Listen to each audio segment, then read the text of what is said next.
This is Phil with Android Central, and this is the Samsung Galaxy Note 4.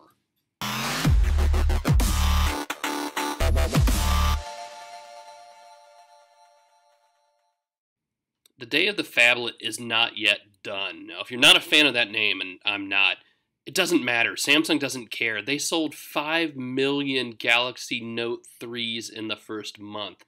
Here we have the Galaxy Note 4. They haven't changed up too much, but you will notice a few differences already in the back. We'll get to those in a second. Hang on. First things first, we're looking at a 5.7-inch display again, but it's been improved to a Quad HD. That's the big high-resolution display of the moment, and it looks really, really good. That's how many pixels this thing should have.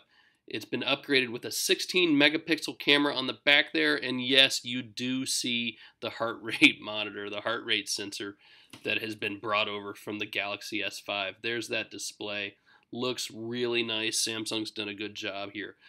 Now you have to look carefully as we pull the S Pen out of the silo, but look around the edge of the phone and you can start to make out those little chrome accents. It's not plastic, boys and girls. Metal has finally started to come to the Samsung Galaxy line, and it's here in the Note 4. Software-wise, it's going to look pretty familiar with Galaxy S5, but multi-window has gotten a little bit of a refresh. You can resize them much, much more easily now and do all sorts of multitasking that much faster. And this is, by the way, all running on Android 4.4.4. Now let's take a look at, there's Air Command, and the S Pen has gotten a little extra functionality when you're hovering over the display, not actually touching the screen there, and if you hold the button down on the S Pen, you can select text. You can select a word, you can select a sentence. It lets you open up a dictionary that much quicker. Very cool.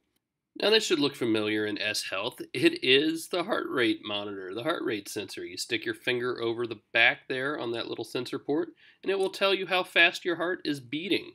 The camera's gotten a few important improvements as well. It's got a total 16 megapixel resolution, so it's a little higher res than before. And it also has OIS, optical image stabilization. That's going to make everything look better. And you also have an 8 times zoom now, 8x zoom within the camera itself. Very good to see. You also have tons of camera settings. We're used to this. And yes, you can record video in full 4K or UHD resolution. Very, very high resolution. Nice to see in a high-end camera. We would expect nothing less from Samsung. Now, any self-respecting blogger from Seattle is going to take a selfie or two, as Andrew is doing here. And you got a couple different ways to do that. You can throw a gesture up at the phone and it will snap the picture, or you can put your finger back there on that heart rate monitor and use that as a shutter button to trigger your selfie. So you can take selfies all day long, like Andrew does.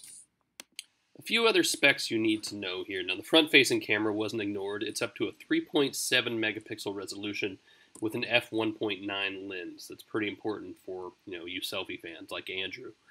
Under the hood, this thing's coming standard with 32 gigabytes of internal memory, plus an SD card slot up to 64 gigabytes, and it's got 3 gigabytes of RAM.